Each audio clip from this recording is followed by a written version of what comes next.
안녕하세요. 본 영상에서는 전력관리 직접회로의 응용 분야 중에 하나인 IoT에 대해서 살펴보도록 하겠습니다. 또 IoT의 센서 부분을 전력 공급하기 위해서 에너지 하비스팅을 연구를 많이 하는데 그거를 잠깐 살펴보도록 하겠습니다. 전반적인 전력관리 직접회로에 대한 거는 이제 기회가 있으면 어, 기초부터 설계까지 다뤄보려고 합니다. PMIC 혹은 파워 매니지먼트 IC는 한국말로 전력 관리 시스템이라 직접회로를 하면 우리 에너지 소스가 있을 겁니다. 에너지 소스는 다양하겠죠? 이제 우리가 다루려고 하는 에너지 하비스팅, 에너지를 모아서 그걸 이용하는 거. 그 다음에 배터리를 이용한 거, 혹은 AC에서 DC로 컨버전한 그 DC를 이용하는 거, 또 USB에서 오는 거, 다양한 에너지 소스가 있을 겁니다. 이 에너지 소스를, 에너지를 잘 관리해서 각각의 노드, POL이라고 그러죠. 야, 그 로드들이 요구하는 이제 그 필요한 전압으로 안정된 전압을 공급하는 이런 시스템을 전력 관리 시스템이라고 합니다. 에너지를 아주 효율적으로 옮겨야 되겠죠. 그래서 보면 전력을 그 에너지 효율을 높이기 위해서는 기본적으로 이 시스템의 전압은 높아집니다. 이유는요, 동일한 파워를 핸들링 하는데 전압을 높이면 흐르는 전류를 작게 가져갈 수 있고, 그럼으로 인해서 각 도선에서 소모하는 컨덕션 로스를 최소화할 수 있습니다. 반면에 또 동일한 이제 그 에너지를 효율적으로 사용하기 위해서는 이 부하에서는 이 프로세스 스케일 다운 되고, 그러므로 해서 서플라이 볼테이지를 상당히 낮게 씁니다. 예를 들면 서플라이 볼테이지를 예를 들어 1볼트요. 그거를 좀 오버드라이브 하면 1.1볼트. 또 그걸 낮게 들어가면 0.9. 이 범위에 쓰면서 시스템을 이제 스탠바이 들어가 리텐션 모드 들어갈 때는 뭐 0.78볼트까지 이렇게 요구를 합니다. 자, 그거를 이제 이 파워 매니지먼테이션은 잘 에너지를 효율적으로 컨버전해서 각 노드가 필요한 곳에 어, 그 전압을 제공하는 게 PMIC입니다. 그러면 이 중요한 기능이 방금 얘기한 것처럼 이제 전압을 필요한 만큼 에너지 소스에서 부하가 필요한 만큼 전압을 컨버전해 주는 거예요. 그럼 여기 있는 이 전압은 노이즈들이 리플들이 상당히 많습니다. 이런 거를 언레귤레이션 됐다고 그래요. 그러면 파워 매니저들은 이 노이즈가 많이 낀 이 전원들을 이제 노드나 또는 어떤 것의 변동에 대해서 비교적 안정한 레귤레이트된 값으로 컨버전해 주는 값을 합니다. 자, 그 다음에 이제 이 파워 매니저는 전체 전력을 공급하는 대신에 또 시스템의 파워를 킬 때 순서, 그 파워를 킬 때 그 순서를 결정해 주기도 하고, 부하가 요구하는 전력을 공급해 주는 이 매니먼트 기능도 합니다. 그래서 파워 매니먼트라고 그러고요. 그래서 가장 중요한 거는 이 파워 매니먼트 IC가 고장이 안 나야 되겠죠. 즉 신뢰성입니다. 그리고 또 하나는 에너지를 효율적으로 잘 관리해야 되니까 고효율이어야 됩니다. 에너지 이피션시가 가장 중요해요. 자, 이런 것들을 하는데 오늘 영상에서는 이제 그 많은 응용 중에서 그 상당히 많은 응용 중에서 이 센서 노드, 즉 IoT에 대해서 다뤄보도록 하겠습니다. 우리 앞에서 설명한 것처럼 이 자동차나 이바이크나 드론이나 데이터 센터나 이러한 것들은 대체적으로 이제 기존의 낮은 전압에서 높은 전압으로 올라갑니다. 시스템 전압이. 이유는 이제 동일한 파워를 핸들링 하는데 흐르는 전류를 적게 해서 그 각각의 PCB든 혹은 어떤 선이든 거기에 저항에 의해서 소모하는 컨덕션 로스를 최소화하기 위해서 그렇습니다. 데이터 센터도 기존에 12V, 24V에서 최근에 나오는 것들은 다 48V로 전환을 해요. 자, 다양한 전압의 시스템들이 있는데 얘를 이용해서 부하가 요구하는 대로 이제 에너지 효율을 좋게 해서 이제 전달하는 게 목적이 되겠습니다. 중요한 게 릴라이빌리티예요. 그다음에 효율이고요. 그다음에 이제 뭐 노이즈도 있고 이런 것들이 있겠죠. 자, 그래서 중에서 오늘은 이 센서 이거를 다 해서 인터넷 오브 싱에서 IoT라고 그러죠. 이 IoT의 기본적인 센서에 대한 얘기를 좀 해보려고 합니다. 자, 이 센서는 에너지를 하비스팅 할 수 있어요. 보통 응용에 따라 다르지만 예를 들어 한전의 계량기 이런 것들은 이것도 IoT 일종인데요. 배터리 한 번 넣으면 이제 7년을 쓸 수 있는 게 기본이에요. 또 다른 이제 스마트 하우스 이런 데다 까는 것들의 IoT의 스펙을 대략 보면 배터리를 가지고 10년을 쓰는 것을 이제 기준 타겟으로 가고 있습니다.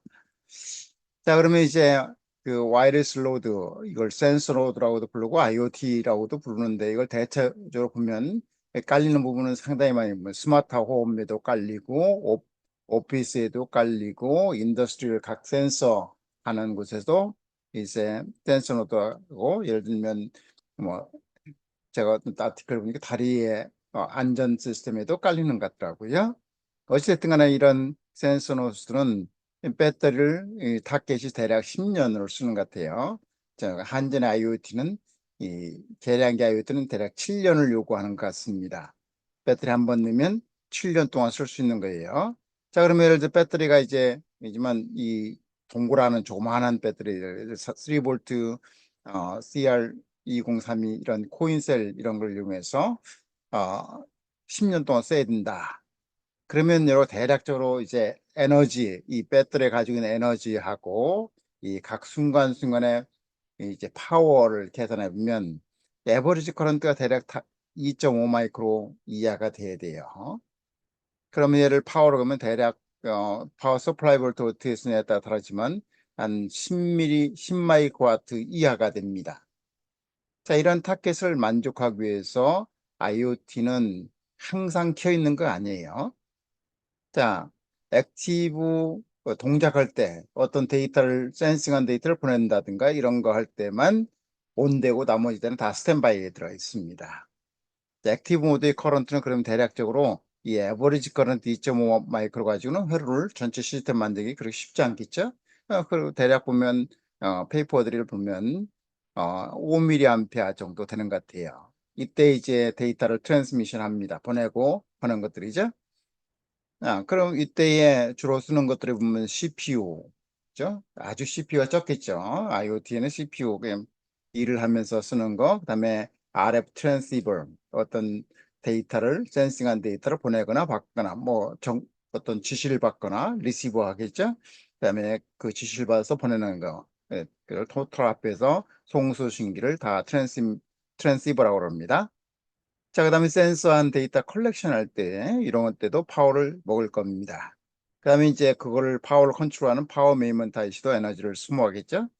요 토탈 다 합해서, 그래서 예를 들어서 전체 커런트가 액티브 모드에서 다 5mA 이하. 그렇게 해서 에버리지가 대략 2.5 마이크로, 파워로는 7.5 마이크로와트, 대략 10 마이크로와트 이하가 되면 이런 코일로 대략 10년을 쓸 수가 있다. 이렇게 계산이 됩니다. 자, 그러면 얘를 항상 키울 수 없으니까 데이터 보낼 때는 이 액티베이션 시키고 데이터를 안 보낼 때는 디액티베이션 시켜야 되겠죠? 얘를 이제 그 짧은 시간만 보내고 그 다음에 대부분 시간은 그 디액티베이션 될 겁니다. 그걸 듀티 사이클 컨트롤 해야 되겠죠. 그 다음에 디액티베이션 될 때는 슬립 모드, 아주 딥 슬립 모드로 들어가는 게 정상일 겁니다. 그래서 이런 걸로 인해서 에버리지 실제 액티브일 때는 전류가 많이 흘리지만 이제 그걸 다 평균적으로 보면 그 우리가 타겟으로 하는 아까 앞에 설명했던 2.5 마이크로 혹은 파워 관점에서는 10 마이크로와트 이하 이렇게 되는 거죠. 그래서 이런 듀티 사이클 기능에서 에버리지 파워를 아까 2.5인데 이거 줄이기가 그렇게 쉽지 않습니다. 2.5 암페어가 그래서 보면 대략 6마이크로다. 그러면 에너지를 그 어떤 소싱에서 써야 되겠죠? 그때 에너지 하비스팅 기능을 쓰는 것 같습니다. 자, 그래서 슬립 모드는 1마이크로라고 표현했는데 이보다 더 낮으면 좋아요. 그럼 슬립 모드들이 대부분 리퀴지 커런트가 있어요. 그죠?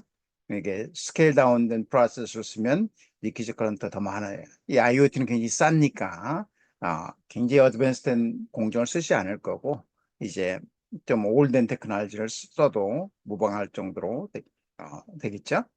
그러니까 메모리가 슬림 모드로 하더라도 메모리 현재 가지고 있는 걸 리텐션을 계속 하고 있어야 유지하고 있어야 되겠죠. 그다음에 아날로그 이제 파워 리셋 이제 파워하고 이 파워 킬 때 파워 리셋 이런 것들을 또 살아있겠죠. 거기에 흐르는 커런트 그다음에 시스템이 딥 슬립 모드 들어가더라도 일정한 이 액티베이션이랍니다. 예를 들어서 클락 아주 느리게 동작시킨다는 클락 같은 거 이런 것들에 그런 것들이 다 포함해서 1마이크로 언더로 이제 컨트롤하면 되겠습니다. 자, 그래서 이게 배터리 아까 코인셀 가지고 10년을 개런티를 하기가 쉽지 않으니 얘를 에너지 하비스팅하면 이 배터리 사용 시간을 이제 10년으로 혹은 그 이상으로 할 수 있고 또 필요에 따라서는 에너지 하비스팅을 잘 할 경우에는 배터리를 뺄 수가 있겠죠. 그 시스템에서. 자, 그러면 에너지 하비스팅을 해야 되는데 공적으로는 이제 우리가 배터리 세이빙 라이프 타임을 익스텐션하는 게 목적이겠지만 공적인 거는 배터리를 제거하는 게 목적이 되겠습니다. 그렇게 해서 이 배터리가 차지하는 이 코스트를 줄이는 거죠. 그리고 예, 그, 그래서 실제로 IC는 계속 개발하면 계속 매년 지남에 따라서 이 코스트가 내려가요. 그러면 배터리하고 IC 내려가는 코스트가 어떻게 되냐에 따라있지만 이제 IC 그 배터리가 차지하는 전체 시스템에서 차지하는 퍼센티지가 예를 들어서 20%또 그 이상이 될 수가 있습니다. 그럼 배터리를 제거시키면 이제 상당한 이제 가격을 다운을 시킬 수 있겠죠. 자, 그러면 에너지 하비스팅은 어떤 그거를 이용해서 할 수 있나? 여러 가지 이제 페이퍼들을 보면 이 미케니컬 에너지를 이용해서 에너지를 하비스팅하는 것 같아요. 어떤 운동 에너지라든가 어떤 바이브레이션이라든가 이런 걸 가지고 에너지를 컨버전하는 이러한 테크닉들이 있고요. 그 다음에 솔라셀처럼 빛을 이용한 걸 할 수 있습니다. 그죠? 빛을 이용해서 에너지를 하비스팅해서 그걸 가지고 쓰는 거죠. 그 다음에 어떤 두 개의 온도 차가 있으면 그 온도 차를 이용해서 이제 그, 그 에너지죠. 그 서멀 에너지를 이용해서 에너지 하비스팅 하는 것도 예, 이렇게 하비스팅 하는 페이퍼들을 보면 있습니다. 그 다음에 이제 또 하나는 RF를 이용해서 그 에너지를 전달하는 게 이쪽 파워가 항상 있는 곳에서 RF를 통해서 센서 쪽에 IoT 쪽에 에너지를 전달하는 거죠. 근데 공중에 RF 신호가 지나가면서 에너지가 상당한 노수가 생겨요. 그죠? 그래서 얘는 좋기는 좋은데 페이퍼들을 보면 상당히 코스트는 낮긴 하죠. 그죠? 그렇지만 라디오 프리퀀시에서 보내는 면서 에너지 로스가 많기 때문에 파워 레벨이 상당히 낮아요. 낮습니다. 이건 잘못 들어가 있는 거네요. 앞에 있는 걸 지우지를 못했습니다. 그래서 이런 에너지 하비스팅으로 얻을 수 있는 건 페이퍼들을 대략 보면 20mW 혹은 그 이하가 됩니다. 자, 얘를 가지고 이제 시스템을 살려야 되니까 우리가 파워 매니먼트 서킷을 설계해야 되겠죠. 자, 우리가 만든 게 수미리 볼트 이렇게 혹은 이런 값이 나오니까 얘를 일단은 전압을 올려야 됩니다. 올릴 수 있는 방법은 인덕티브 디스트 컨버터를 이용할 수도 있고 캐패시터 스위치를 구성한 거를 옮길 수 있습니다. 자, 우리 이제 하비스팅에서 얻을 수 있는 이 볼테지가 한정돼요. 그죠? 뭐 데이터들을 보면 미리볼트 단위에서 또 혹은 그 이하가 됩니다. 얘를 가지고는 IC를 우리 쓸 수가 없죠. 저 IC 쓰려면 어떻게 돼요? 적어도 IC에 사용된 트랜지스터의 스레셜드 전압 이상으로 이 서플라이 볼테이지를 공급을 해야 되겠죠. 자, 그러면 올려야 됩니다. 이 전압 올려야 되죠. 올릴 수 있는 방법들이 이제 차지 펌프를 써서 올린다든가 혹은 디스트 컨버터를 써서 올린다든가 올려야 됩니다. 그래서 노 입력 볼테지 하비스팅에서 얻은 아주 노 전압을 일정한 중간 전압을 올려요. 예를 들어 0.5나 1V 정도 올리죠. 자, 얘들은 대략 이제 트랜스터 동작할 수 있는 스레시홀드 볼테이지 이상으로 올립니다. 자, 필요할 경우에 올린 다음에 스텝업 부스트죠. 부스트 디스트 컨버터를 통해서 얘는 인덕티브로도 만들 수 있고 캐패시티브로도 만들 수 있습니다. 얘를 가지고 이제 또 0.5 밀리볼트에서 중간 단계를 올리고 이 중간 단계를 또 예를 들어 1볼트 혹은 1.8볼트, 1.5볼트 이쪽으로 옮깁니다. 자, 그렇게 해서 이제 그 시스템을 가지고 IoT에 들어가 있는 이 블락들의 서플라이 볼테이지를 공급해 주게 되는 것이죠. 자, 그래서 어떻게 하냐면 아이들 대략 페이퍼를 보면 항상 전원이 하비스팅하는 에너지가 충분치 않기 때문에 어떻게 하면 아까 듀티 사이클 어떤 데이터를 보낼 때 액티베이션하고 그 다음에 그렇잖아요. 그 슬립 모드 혹은 디액티베이션 한다고 그랬죠. IoT는 대략 이렇게 되는 데이터 파켓을 보냅니다. 에너지가 충분히 이제 그 하비스팅 돼 있으면 예를 들면 파워 리셋 레벨 이상으로 파워가 올라가 있으면 이제 그 데이터를 요구하면 데이터를 보내고 그렇지 않으면 이제 어, 데이터가 충분히 있을 때까지 셧오프 되는 것이죠.